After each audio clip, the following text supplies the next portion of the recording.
Allons-y, donc petit b. Alors, dans petit b, qu'est-ce qu'on vous demande? De combien varierait la demande du bien 1, bien sûr en pourcentage.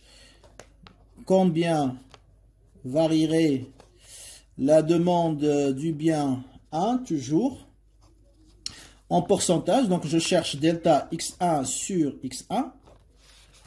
Si on veut, ou si le prix de ce bien augmente de 20%. C'est-à-dire si P1 augmente de 20%. Donc, si je traduis cette phrase-là, P augmente de 20%, donc j'ai une variation, puisque pourcentage donc relative, donc j'écris delta P1 sur P1, qui est égal à une augmentation, donc plus 20%. Okay. Donc, à quoi est égal delta x1 sur x1 si delta P1 sur P1 est égal à 20%. Voilà la traduction de la phrase. Très bien. Alors, bien sûr, quel est l'outil qui nous permet d'établir un lien entre delta x1 sur x1 et delta P1 sur P1, donc la variation de pourcentage? C'est l'élasticité. L'élasticité de quoi? C'est quoi la fonction? C'est la demande du bien 1, donc x1. Et c'est quoi la variable? La cause, c'est le prix du bien 1. Donc, je vais travailler avec l'élasticité de la demande du bien 1 par rapport à son prix. L'élasticité prix direct. Très bien. Alors, bien sûr, cette élasticité, si je travaille avec delta, je ne pourrais pas l'avoir parce que delta, justement, c'est ça qui me manque. Delta x1 sur x1. C'est impossible. Donc, je vais passer par la dérivée. Donc, c'est la dérivée de x1 par rapport à P1 fois P1 sur x1. Et je rappelle ici, pour déterminer cette valeur de cette expression générale, je ne vais pas remplacer avec les chiffres ici. Donc, j'utilise P1 à l'état général, x1 à l'état général. Très bien. Alors, donc, on va commencer par la dérivée, si vous le voulez bien.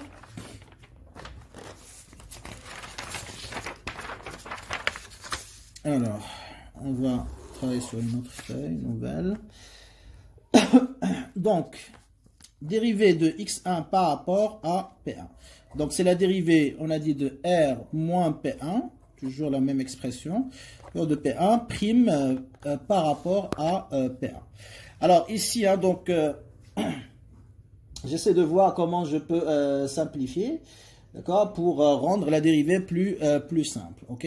Mais sinon, on peut, parce que là, c'est pas une longue expression, on peut faire U sur V prime, donc il n'y a pas de problème, ok. Allez, on va essayer U sur V prime. Donc, ça fait U prime.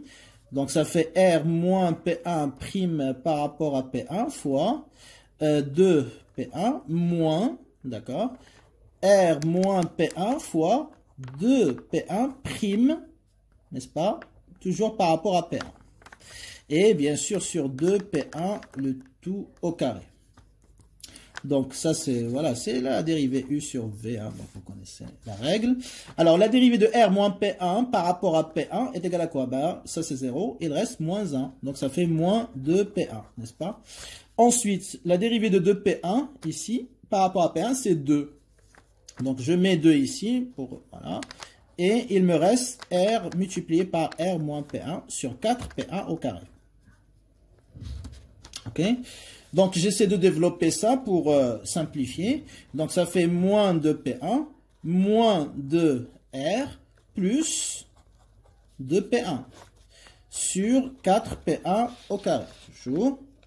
Et donc là, bien sûr, je peux simplifier avec moins de P1 plus de P1. Donc, il reste moins de R sur 4P1 au carré. Et ça aussi, je peux simplifier par 2. Il reste moins R sur 2P1 au carré. Donc ça, c'est uniquement la dérivée. Il me reste l'autre terme, c'est-à-dire P1 sur X1. Alors P1 sur X1, donc c'est P1 qui divise R moins P1 sur 2P1. N'est-ce pas? Je fais A sur P sur C, ça fait A fois C sur P. C'est comme si je fais monter de P1 ici. Donc ça fait 2. Ok, 2P1 fois P1 sur R moins P1, ce qui fait au total donc 2P1 au carré sur R moins P1. Donc là, j'ai mes deux termes. Je peux calculer mon élasticité finale. Donc X1 par rapport à P1 sera égal à quoi? Moins R sur 2P1 au carré, bien sûr, ok, fois 2P1 au carré sur R moins P1. Ok. Et donc, au final, je simplifie par 2P1 au carré. Qu'est-ce qui me reste? Moins R sur R moins P1. Voilà mon élasticité. D'accord. Après, il suffit de remplacer, bien sûr. Donc, EX1 par rapport à P1 sera égal à moins 50 sur 50 moins 10. Bah, c'est toujours moins 5 sur 4. Ou si vous voulez, moins 1,25. Alors là, j'ai une élasticité prix direct qui est négative, n'est-ce pas? Donc, interprétation pour le commentaire. Elle est négative, ça veut dire quoi? Ça veut dire que le bien A est typique. Ça veut dire qu'il respecte la loi de la demande, relation inverse entre la demande d'un bien et son prix. Il varie dans le sens inverse. Toujours, lorsque vous avez moins, ça veut dire qu'il y a relation inverse. Donc, bien typique. Et son élasticité, bien sûr, X1 par rapport à P1 en valeur absolue est égale à 1,25. Elle est supérieure à 1. Donc, la demande du bien 1, elle est élastique. Ça veut dire quoi? Ça veut dire que la demande varie de façon plus importante que le prix. Il varie plus fort. Si le prix baisse de 1%, eh bien la demande va augmenter de 1,25%. Donc toujours de façon plus élevée, supérieure. Très bien. Alors, ce qui nous intéresse ici, bien sûr, c'est déterminer quoi? Qu'est-ce qui me manque? On a dit, on a la variation de prix, donc on a besoin de la variation de la demande du bien 1. Donc, delta X1 sur X1, on a dit, c'est la valeur de l'élasticité X1 par rapport à P qui multiplie la variation du prix, P1. J'ai la valeur de l'élasticité est égale à moins 1,25 fois la variation du prix. Donc, on a dit, si le prix augmente de 20%, hein, donc c'est la question, petit b. Si, hein, donc combien va varier la demande du bien 1 si le prix varie ou augmente de 20%. D'accord? Très bien. Alors, application, moins 1,25 fois 20%, eh bien, ça va nous donner combien? Donc, ça fait, si vous voulez, hein, donc, moins 5 sur 4 fois 20%, donc ça fait moins 100 sur 4, ça fait moins 25%. Voilà, je le fais un petit peu à la mentale, calcul mental. Très bien. Donc, delta X1 sur X1 est égal à moins 25%. Ça veut dire quoi? Si le prix augmente de 20%, eh bien, la demande va baisser avec un pourcentage plus élevé. Parce qu'on a dit la demande elle est élastique, très sensible. Donc, il va augmenter, il va baisser de combien? Il va baisser de 25%. Ok? Très bien. Voilà pour petit b. Alors, petit c, dernière question dans cet exercice. De combien faut modifier le prix? Donc, combien faut-il modifier le prix de quoi? Du bien 1, c'est-à-dire P1, bien sûr en pourcentage. Donc je cherche quoi? Delta P1 sur P1. Si, d'accord, la demande du bien 2, c'est-à-dire la demande du bien 2 augmente, si on veut que la demande du bien 2 augmente de 10%. Donc, si la demande du bien 2 augmente de 10%, j'ai le pourcentage, donc variation relative, c'est-à-dire delta de quoi? La demande du bien 2, c'est la quantité du bien 2, x2, sur x2, parce que j'ai pourcentage, est égal à plus 10%. Donc là, vous voyez que la fonction, il concerne la demande du bien 2, mais la cause, la variable, concerne le prix du bien 1. Donc, ça veut dire que je dois travailler avec l'élasticité croisée. Quelle est la fonction? C'est la demande du bien 2, donc x2. Et quelle est la variable? C'est P1. Très bien. Donc, à quoi est égal E de x2 par rapport à P1? Donc, pareil, on va utiliser les dérivés, puisqu'on a les fonctions de la demande. Donc, c'est la dérivée, bien sûr, hein, donc, de x2, ok, par rapport à la variable donc P1 fois P1 toujours, on inverse hein, donc les rapports sur X2. X2 était en haut, il devient en bas et P1 était en bas, il devient en haut. Hein. Faites attention aussi parce qu'il y a des gens qui inversent ça. Et donc je vais commencer par bien sûr hein, donc la dérivée. Alors la demande du bien 2. La demande du bien 2, donc c'est R, c'est ce qu'on a trouvé. Attendez, je vérifie. X2, c'est R plus P1, n'est-ce pas, sur 2 P2 prime par rapport à P1, la variable P1. Donc là, encore une fois, j'essaie de voir hein, si on peut simplifier. Effectivement, ça sera plus intéressant. P2, R sur 2 P2 plus P1 sur 2 P2 prime par rapport à P1. Donc ça, c'est 0. Qu'est-ce qui me reste? La dérivée de P1 par rapport à lui-même, c'est 1. Et là, c'est la constante 1 sur 2 P2. Donc, ça fait 1, 2, P2. Voilà ma dérivée, ok? Je n'ai pas terminé le travail, donc je dois, bien sûr, calculer le deuxième terme, à savoir P1 sur X2. Donc, ça fait P1 sur R, n'est-ce pas? R plus P1 sur 2 P2. Pareil, je fais monter 2 P2 ici, donc ça fait 2 P2 fois P1 sur R plus P1. D'accord? Et là, je reviens à mon élasticité, X2 par rapport à P1. Donc, on a trouvé 1 sur 2 P2, c'est ça, oui. Fois 2 P2 fois P1 sur R plus P1. Je simplifie par 2 P2, il me reste P1 sur R plus P1. Voilà l'élasticité croisée. Et après, il suffit de remplacer pour avoir la valeur numérique qui est égale à P1, donc c'est 10, sur 50 plus 10. Donc ça fait 10 sur 60, je simplifie, ça fait 1 sur 6.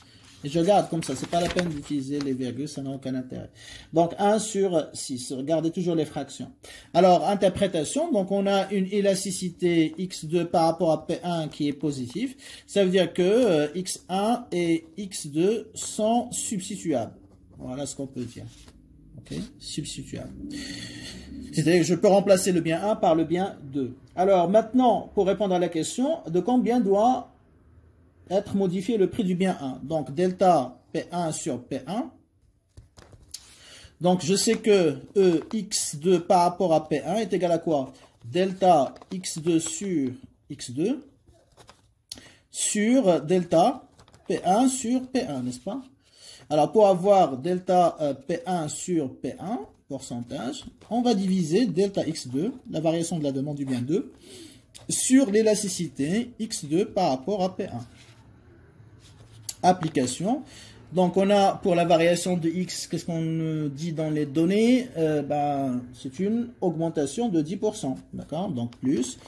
Et toujours un, donc même si plus, certains disent oui, c'est pas la peine d'écrire plus, il faut toujours écrire le signe. Donc plus 10% qui divise 1 sixième. Donc ça fait, voilà, 6 fois 10%. Donc delta P1 sur P1 est égal à 6 fois plus 10%, c'est-à-dire plus 60%. Autrement dit, donc si on veut augmenter la consommation du bien 2, il faut rendre le bien substituable, c'est-à-dire le bien 1, plus cher. Donc il faut augmenter son prix de 60%. Comme ça, les gens, les clients, ils vont trouver que son prix est devenu inaccessible. Ils vont réduire leur consommation du bien 1 et ils vont la remplacer par la consommation du bien 2. Et comme ça, la consommation du bien 2 va augmenter. Voilà un petit peu la logique. Très bien. Voilà donc ce qu'on peut dire à ce sujet. Alors, exercice 2, on va enchaîner. Alors, on a une fonction, je vous montre déjà l'énoncé. Alors, la fonction d'utilité du consommateur s'écrit 5xy plus 10x plus 20y plus 30. Première question, déterminer toujours, hein, donc parce que pour les élasticités, même si, vous voyez, ici, on ne nous a pas demandé ça, mais il faut le chercher, d'accord? Donc, parce que tu peux pas travailler avec les élasticités sans des fonctions de demande, hein, ça n'a aucun sens, c'est impossible. Donc, les fonctions de demande marshalliennes, des deux biens x, y, donc là, on va revenir en notation traditionnelle, et déterminer les expressions des élasticité suivantes, donc là, c'est de la demande de x, croisée, revenu, et leur calcul, ok? Donc, on va revenir sur ça, donc on va commencer par la première question, les demandes marshalliennes. Donc, toujours la même démarche, bien sûr. Alors, j'écris d'abord la fonction d'utilité, uxy qui est égale à 5xy plus 10x plus 20y plus 30. Ok. Alors, première question, les demandes marshalliennes. Des deux biens, bien sûr. Donc, on cherche toujours x étoile, fonction de R, Px, Py. Y étoile, R, Py, Px. Très bien. Alors, le programme, j'écris toujours un, obligatoire, le programme du choix du consommateur. Et s'écrit max de U. Donc, je reprends l'expression 5xy plus 10x plus 20y plus 30 sous la contrainte, bien sûr, R est égal à xpx plus y py. Et j'essaie de résoudre, bien sûr, mon programme. Ok. Alors, le Lagrangien, xy lambda est égal à la fonction objectif, 5xy plus 10x plus 20y plus 30. Vous pouvez continuer sur la même ligne. Lambda, R, moins xpx, moins ypy. Okay. Voilà notre Lagrangien. Et on va dériver toute cette expression par rapport à x est égal à 0, par rapport à y est égal à 0, par rapport à lambda. Donc, ce qu'on appelle les conditions de premier ordre. Alors, Lx est égal à 0. Donc, je reviens à mon expression ici. Donc, je vais dériver chaque fois que j'ai x, bien sûr, dans l'écriture. Donc, là, j'ai 5xy. Donc, 5xy prime, c'est 5 fois 1 fois y, donc c'est 5y. Ici, plus 10. Et ça, c'est 0. Donc, ça fait 5y plus 10. 5y plus 10, qui est égal, bien sûr, à lambda px automatiquement. Toujours. Ly est égal à 0. Donc, je vais dériver cette expression, bien sûr. Donc, ça fait 5 fois y prime, c'est 1. Il reste 5x, n'est-ce pas? 5x. Ça, c'est 0. Ça, c'est 20 fois 1. Donc, 5x plus 20. Et ça, c'est 0. Et là, il va me rester moins lambda py, qui est égal à 0. Donc, ça fait 5x plus 20, qui est égal à lambda y. Deuxième équation. Et par rapport à lambda, bien sûr, c'est notre contrainte budgétaire. Troisième équation. Voilà un petit peu vos trois conditions de premier ordre. D'accord? Très bien. Alors, comme d'habitude, à l'optimum, donc on applique la règle de l'optimalité, la loi, ce qu'on appelle aussi la loi de l'optimum, la condition d'équilibre, égalité entre le TMS et le rapport des prix. Pour avoir l'égalité entre le TMS et le rapport des prix, on divise 1 par 2, comme d'habitude. Okay? Donc ça fait 5y plus 10 sur 5x plus 20, qui est égal à lambda px sur lambda py. Bien sûr, en simplifiant, on obtient px sur py. Ici, je remarque que je peux simplifier par 5, hein, donc je peux mettre 5 en facteur, ça fait 5y plus 2 sur 5x plus 4. Il y a certains qui vont continuer, ils ne vont pas faire attention. Donc toujours, chaque fois que vous avez la possibilité de simplifier, faites-le, parce que ça va rendre le travail ou le calcul plus rapide, plus efficace, qui est égal à px sur py. Donc là, j'ai détaillé pour que vous compreniez d'où ça vient, mais sinon, je regarde juste qu'il y a 5 qui est en facteur et je peux directement écrire cette troisième ligne au lieu de passer par ça. Mais bon, donc y plus 2, x plus 4 est égal à px sur p. Et à partir de cette égalité, je vais écrire y en fonction de x. Donc, à quoi est égal y plus 2? Y plus 2 est égal à px sur py, bien sûr, fois x plus 4. Donc, y sera égal à px sur py fois x plus 4 moins 2. Voilà ma quatrième équation. Donc, px sur py fois, c'est pas un facteur de 2, hein, uniquement x plus 4. Donc, je peux faire même un crochet ici. Donc 2, elle est toute seule, d'accord? Px sur Py fois x plus 4 moins 2. Ça aussi, c'est très important, l'écriture. Il faut bien écrire les signes, il faut bien écrire hein, les formules, parce que sinon, parfois, hein, donc si on ne fait pas attention, je peux faire rentrer moins 2, je crois que c'est aussi multiplié par Px sur Py, et là, je vais bien sûr commettre une erreur. Donc ça peut arriver le jour de l'examen, si on est pressé, on ne fait pas attention. Voilà. Très bien. Donc ça n'a rien à voir avec l'intelligence, hein, donc ça n'a rien à voir juste avec l'organisation, il faut... voilà, être concentré et ne pas se précipiter surtout, d'accord? Très bien, donc c'est notre quatrième équation, donc je vais remplacer 4 dans 3, bien sûr, c'est-à-dire y par son expression.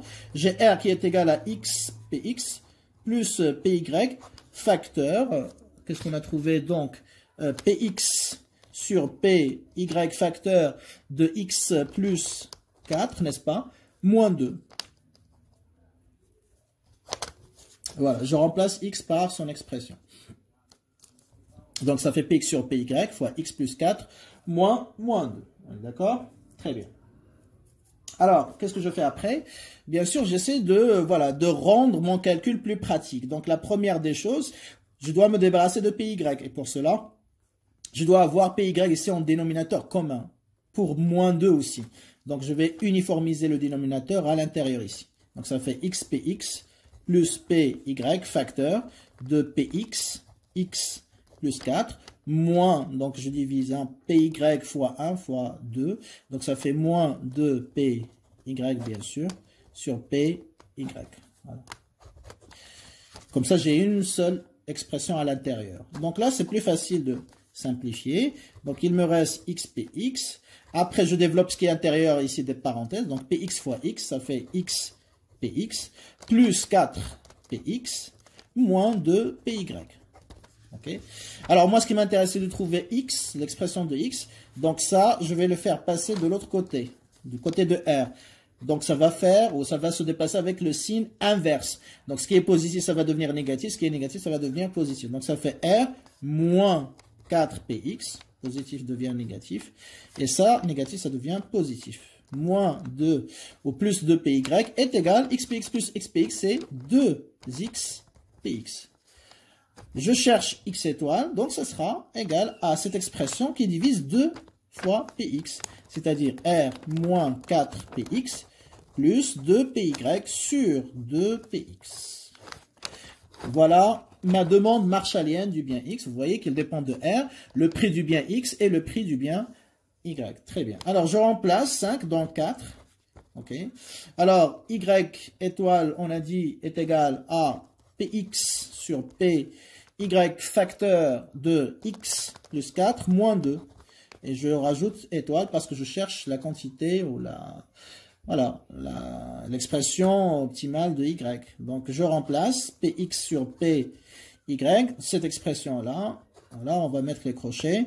R moins 4 px plus 2 py sur 2 px, n'est-ce pas? Voilà, x étoile seulement, plus 4, j'oublie pas.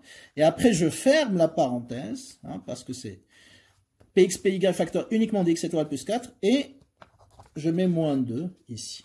OK. Voilà. Et après, pareil, hein, donc je vais uniformiser le dénominateur de 4 par rapport à cette expression. Et comme ça, je peux simplifier par px.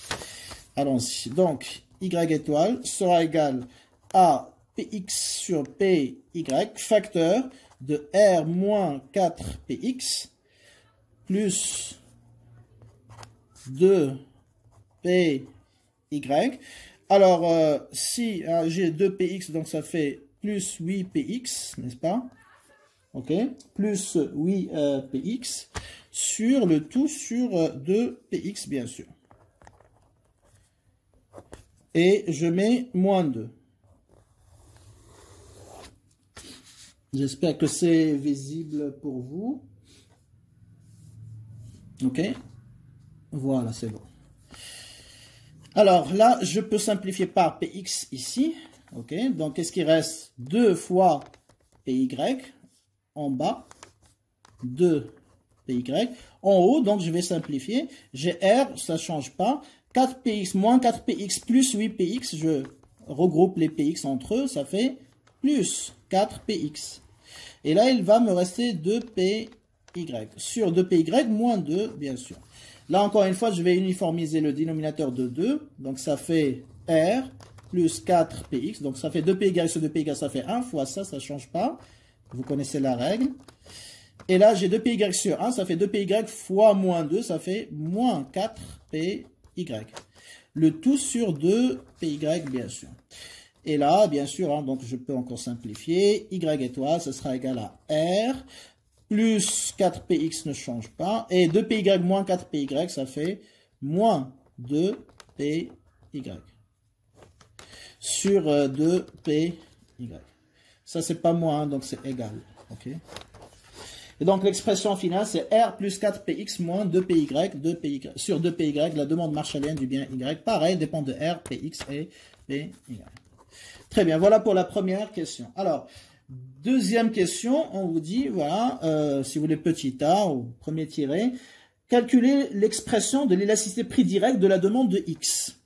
Donc, l'élasticité prix direct de la demande. Donc, ça veut dire quoi? On cherche, bien sûr, du bien X, donc c'est la demande du bien X, c'est la fonction, par rapport, puisque c'est direct, donc par rapport à son prix, le prix du bien X. Donc, je mets Px et non pas Py. À quoi est égal E de XP, Px. Donc, on va chercher l'expression d'abord et après, on va remplacer pour trouver les valeurs numériques. Très bien. Alors, Ex par rapport à Px, j'ai uniquement l'expression de la fonction de la demande. Donc, je vais utiliser la dérivée, toujours. X par rapport à Px fois, bien sûr, Px sur X. Je commence par la dérivée. Je prends donc R moins 4px plus 2py, donc x étoile, hein, donc même si je pose pas ici x étoile, donc ça veut dire la demande optimale, ça va de soi. Parce que par définition, la fonction de la demande représente toujours les quantités optimales. Donc, sur 2px, n'est-ce pas, prime, par rapport à px, la variable px. Alors ici, j'ai px en haut, px en bas, donc u sur v prime. Donc là, pas le choix. Je vais calculer hein, donc la formule. Donc ça fait R moins 4px plus 2py prime par rapport à px fois 2px. Ok, donc ça c'est juste la variable. Hein. Moins, bien sûr, R moins 4px plus 2py, donc u fois v prime, c'est-à-dire 2px prime. Le tout sur 2px au carré. Hein, désolé, hein, parce que normalement, vous devez écrire sur la même ligne. Vous pourriez continuer comme ça. Mais moi, j'ai plus d'espace, donc voilà. Donc, est égal à quoi? Donc, je dérive cette expression par rapport à px. Donc, ça, c'est 0, c'est une constante. Ça, c'est 0. Il reste moins 4px prime par rapport à px. Ça fait moins 4 fois 1. Moins 4 fois 2, ça fait moins 8px. Moins 4 fois 2, ça fait moins 8 px. Après, donc j'ai moins, je dérive px ou 2px par rapport à px, bien sûr, donc ça fait 2. Donc ça fait moins 2 qui multiplie cette expression qui reste. R moins 4px plus 2py.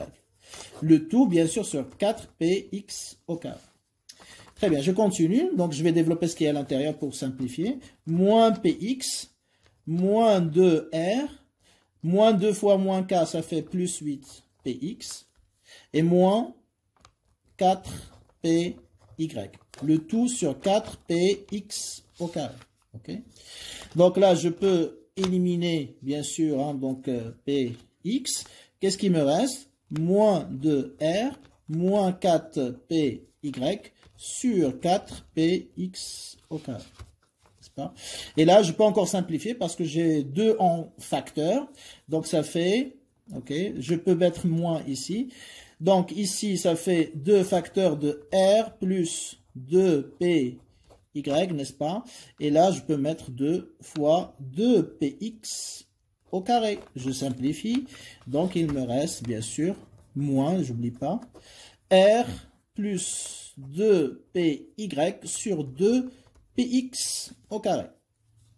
Ça, c'est uniquement la dérivée de x, bien sûr, par rapport à px. On n'a pas encore terminé le travail. Alors, c'est vrai que ça demande hein, donc pas mal d'efforts, mais bon.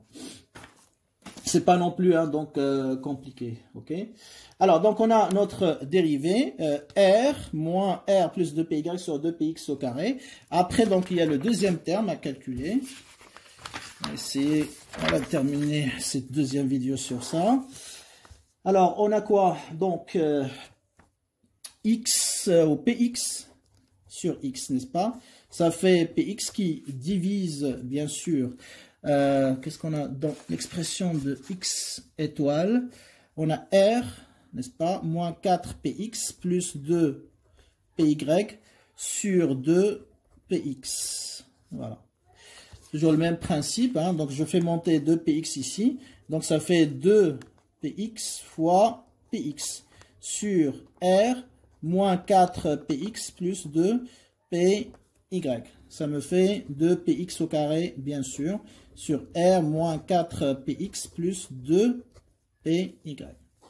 Voilà le deuxième terme, donc px sur x. Ok.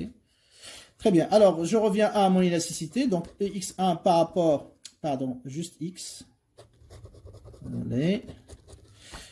Px. Donc, la dérivée, c'est moins r plus 2py sur 2px au carré fois 2px au carré sur r moins 4px plus 2py. Alors, je simplifie par 2px au carré, donc il me reste moins r plus 2py sur r moins 4px plus 2py.